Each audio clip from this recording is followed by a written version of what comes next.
त्रिकूट पर्वत में एक विशालकाय हाथी रहता था, गंध हाथी।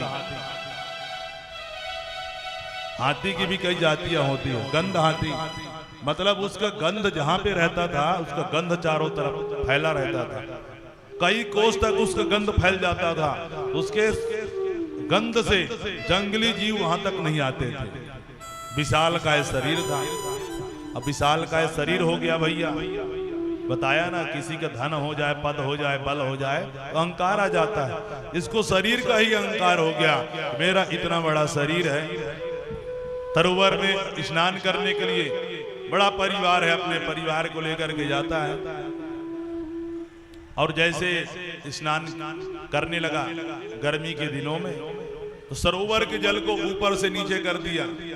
एक विशालकाय ग्राह रहता था, ग्राह जो है पैर को पकड़ लिया, लेकिन इसने कहा भैया छोटा जीव है मेरा, क्या कर लेगा। अरे हम जब भी निकलेंगे एक झटका मारेंगे और ये बाहर हो जाएगा। जीवन में ध्यान रखना बंधु, कभी को किसी को बिल्कुल छोटा मत समझो कि ये व्यक्ति मेरा कुछ नहीं कर सकता। किसी को भी, कैसा भी हो, कितना भी गरीब हो, कैसा भी हो, कि तिनका कब हो न नींदिए जो पावन तरी हो, उड़ी पड़े आखिन पर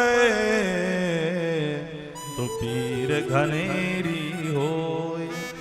तिनका जो होता है कितना छोटा होता है, घास का छोटा टुकड़ा, उसे कोई डर नहीं है डर नहीं है। लेकिन कभी कभी भैया वो उड़ करके आंख में यदि पड़ जाए तो वही कष्टदायी हो जाता है।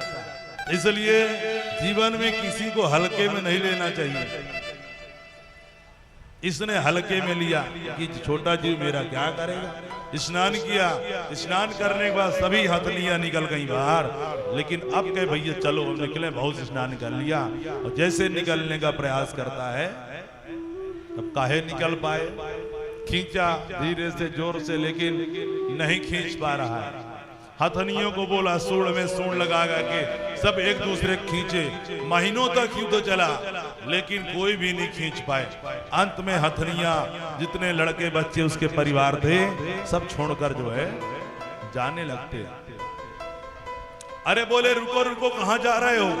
अरे मेरे को छोड़कर तुम लोग, अरे ये खा जाएगा, ये तो भले छोटा है लेकिन इतने और दो चार तो हाथी कहीं पे हो हमारे परिवार के, उनको बुला लाओ।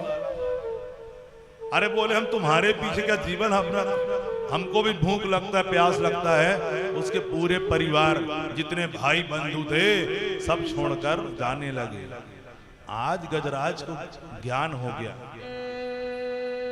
जीवन में भैया कोई काम आने वाला नहीं है। संकट का जब समय आता है तो सब जो है आंख फेर लेते हैं।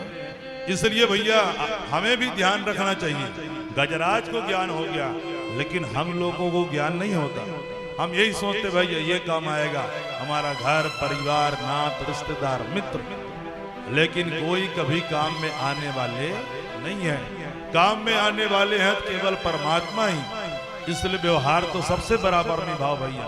ऐसा नहीं है कि दुश्मनी करो, जो व्यवहार है बराबर निभाओ, लेकिन अंतरंग संबंध जो है केवल परमात्मा से जोड़ना चाहिए। गजरा